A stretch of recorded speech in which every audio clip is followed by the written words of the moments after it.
onde T significa pagamento adiantado e R significa a existência de um responsável fiador, certo? Essa função, ela vai retornar 0 caso a alocação não seja liberada e ela vai retornar 1 caso a alocação seja liberada, certo? Então vamos acompanhar aqui. Nós vamos usar, nesse exemplo, um esquema de representação gráfica baseado no conceito de portas lógicas, certo? Nós não vamos aprofundar muito nesse assunto, mas nós vamos fazer aqui uma representação esquemática, nós vamos diagramar isso, mostrar de forma gráfica esse nosso raciocínio, usando uma porta lógica. A gente sabe que ou ele paga adiantado, ou ele apresenta um fiador, certo? Então a função, nesse caso, a função booleana vai ser definida em termos de P ou R, certo? Dessa maneira, a gente vai apresentar aqui uma porta lógica chamada OU. Essa porta lógica, ela vai receber valores de entrada e valores de entrada e vai gerar um valor de saída. Então vamos dar prosseguimento ao nosso raciocínio. Se por um acaso não paga adiantado e não tem fiador, então 0, ou seja, não vai liberar a alocação do imóvel para aquela pessoa. Se por um acaso a pessoa não tem fiador, ou seja, R igual a 0, mas a pessoa pagar adiantado, então a alocação vai ser liberada para essa pessoa. Se por um acaso a pessoa não tem como pagar adiantado, ou seja, P igual a 0, mas essa pessoa tem um fiador, então o resultado vai ser locação liberada. Ou seja, pelo cálculo do OU, 0 ou 1 resulta em 1.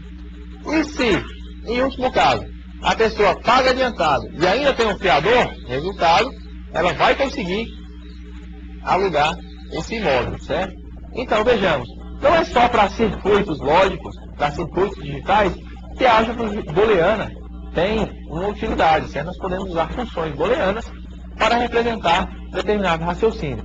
Obviamente que o resultado dessas funções vai ser de acordo com os valores lógicos das variáveis de entrada, certo? Então nós sempre vamos determinar o valor da função lógica com base nos valores lógicos de entrada, certo? Agora vejamos, para você alugar uma casa, não basta simplesmente você ter um fiador ou pagar adiantado. A casa também tem que estar regularizada, ou seja, a documentação do imóvel tem que estar em dia para que você possa alugar. Então, o nosso sistema imobiliário que nós estamos idealizando aqui, ele também pode incluir essa questão, ele pode incluir essa funcionalidade. Então vamos ver como representar isso aqui. Então acompanhe comigo no slide. Nós temos agora uma função um pouquinho mais comprida, certo? Essa função um pouquinho mais elaborada, ela vai ser definida da seguinte maneira. Vamos acompanhar aqui. Ela vai ser definida como P ou R, ou seja, ou paga adiantado ou consegue um fiador e além disso,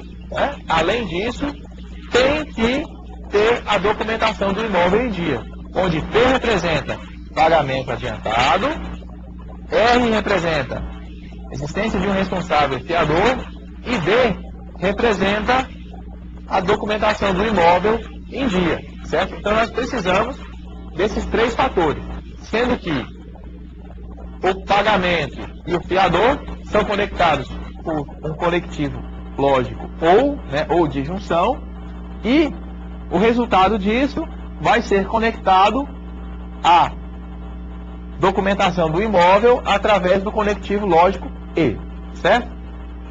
Então vamos acompanhar aqui no slide como que a gente pode representar isso. Nós vamos usar novamente um esquema usando gráfico, um esquema gráfico de representação usando portas lógicas, certo? Só que, nesse caso aqui, observe bem, nesse caso, nós teremos uma porta lógica, certo? E o resultado da saída dessa porta lógica aqui vai ser conectado diretamente na entrada de outra porta lógica, certo? Então nós temos T e R como entrada para um conectivo, ou a saída desse conectivo vai ser conectada diretamente em outra situação, dessa vez representada por uma porta E, que vai ter o valor de saída definitivo. Então vamos acompanhar aqui. Se por um acaso o resultado dessa primeira porta lógica foi 0 e, além disso, a documentação do imóvel não está em dia, não está pronta, qual vai ser o resultado? O resultado, essa pessoa não vai conseguir fazer a locação desse imóvel. Se por um acaso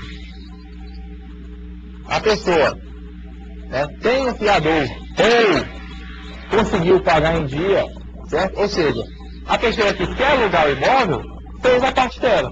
Ela pagou adiantado, ela tem como pagar adiantado, ou tem um fiador. Tanto faz. Para nós não interessa, agora, nesse momento, não interessa mais saber se ela pagou adiantado ou se ela tem um fiador. Basta saber que a parte dela ela fez. E a imobiliária? Nesse exemplo aqui, a imobiliária, para esse caso, não fez a parte dela. Ou seja, a imobiliária não tem a documentação do imóvel disponível.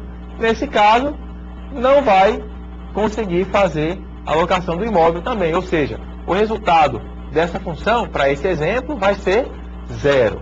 Certo? Nós temos ainda mais alguns casos para a gente poder discutir. Então, vejamos. Se por um acaso a pessoa tem a documentação, a imobiliária apresenta a documentação em dia, ou seja, agora a imobiliária fez a sua parte. A imobiliária tem a documentação do imóvel em dia. E o inquilino, o que o inquilino fez? O inquilino não conseguiu fiador e também não conseguiu pagar adiantado. Ou seja, para esse caso, a imobiliária fez a parte, mas o inquilino não fez a sua parte. Como o conectivo, nesse caso, é o E, lógico, significa o quê? Que as duas condições têm que ser satisfeitas para que a locação do imóvel aconteça.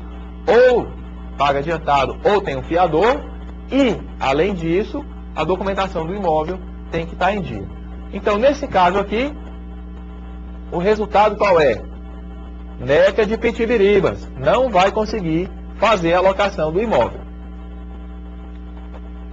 E quando é que esse cidadão vai conseguir alugar esse imóvel? Pelo amor de Deus, até eu já estou ficando com dó dele. Coitado, deve estar sem casa para morar. Né? Vamos acompanhar aqui o único caso que vai servir. Que é o quê? Quando ou ele conseguiu pagar adiantado ou ele conseguiu um fiador e, além disso, ele também, a imobiliária conseguiu disponibilizar o valor do imóvel, disponibilizar a documentação. Me desculpe. Nesse caso, enfim, ele vai conseguir fazer a locação do imóvel, certo? Então, vejamos. Nós falamos um pouquinho sobre funções booleanas. Essas funções booleanas, elas podem ser usadas para representar um determinado raciocínio. Ah, professor, mas na hora de fazer um programa, eu vou fazer isso mesmo? A gente vai usar isso na hora de fazer um programa? Não sei. Tem programadores que gostam de usar, outros não. Eu, particularmente, sempre costumo fazer um diagrama, sempre planejar o programa, planejar um algoritmo, antes de escrevê-lo no computador. Por quê? Porque muitas vezes você vai direto para o computador, digita lá o código-fonte em linguagem C, em Portugal, seja lá como for, em Java, Você digita o código-fonte, aí aparece um erro. Aí você tem um monte de letra lá, um monte de código-fonte, talvez você vai se atrapalhar para corrigir. Agora, vamos acompanhar aqui no slide novamente. Acompanhando aqui com esse esquema gráfico aqui, a gente pode visualizar de maneira mais fácil, mais simples, se tem algum erro. Por quê? Porque vamos olhar aqui. Nós temos exatamente os limites das entradas, ou seja, nós sabemos exatamente quem são os valores de entrada, nós sabemos que tipo de valor de saída tem que ser produzido, né? Nós sabemos quais são as condições para que esses valores sejam produzidos e nós temos como determinar o resultado final, certo?